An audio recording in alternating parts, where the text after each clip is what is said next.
so one of the things that they talked about in this documentary, as well as he talks about in the book, is studies that have been done of people speaking to physical things, droplets of water, or like a bowl of white rice, and Yep. doing nothing to affect change in it, but speak to it.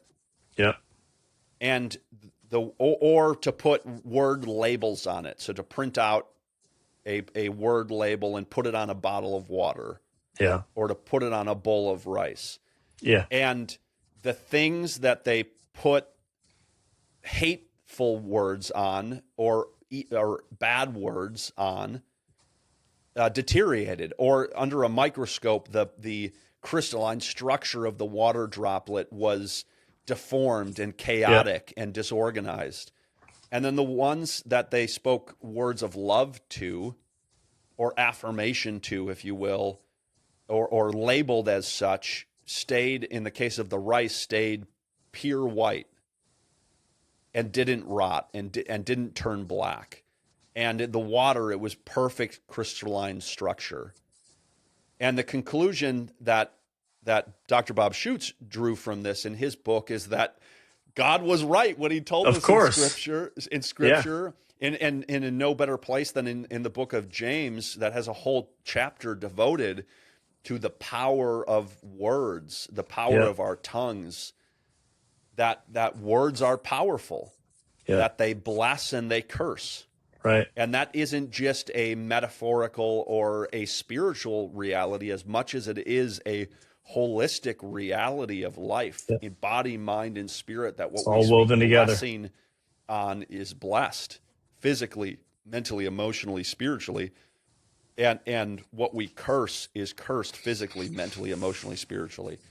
So those are the two things that come to mind for me when I read this. Come on. We did that here in Kansas City years ago. We had a cup of two mason jars of white rice. We had people bless one of them and curse the other. And after a month, the cursed rice was moldy and the white rice was white.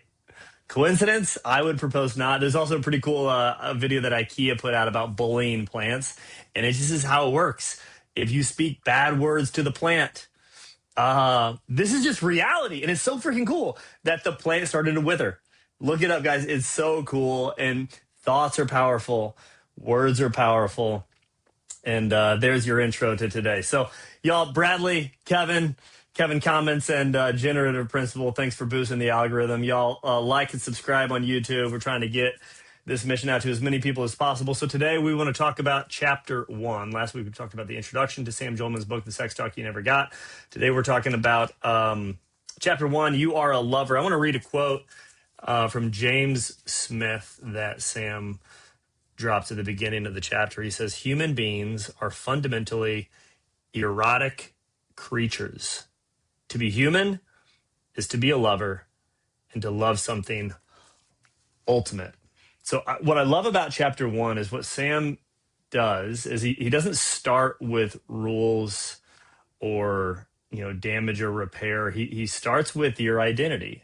Parts of in John Eldridge and his archetypes of the masculine journey, starting with the beloved son, from the cowboy to the warrior. Then you get to the lover, or lover and then king, right? So the lover stage, and there's a particular point in your life when you really are living in that, but we're always called to, we were created to love and to be, engaged in awe and beauty.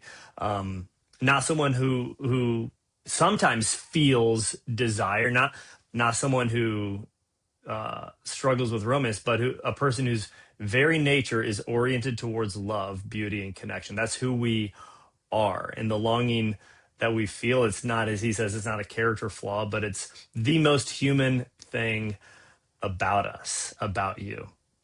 He talks about the hookup culture, this cultural phenomena that we want to hit on today. And he doesn't condemn it, but he really diagnoses it. He gets curious about what's going on there, arguing that even the most disconnected sexual behavior is a distorted expression of a legitimate and deep longing for awe, wonder, and transcendence. And I think we've mentioned in the past, Dr. Bob, to mention him again, he says, underneath every desire no matter how disordered or off base, is a good and holy desire, an unmet need, and a core wound.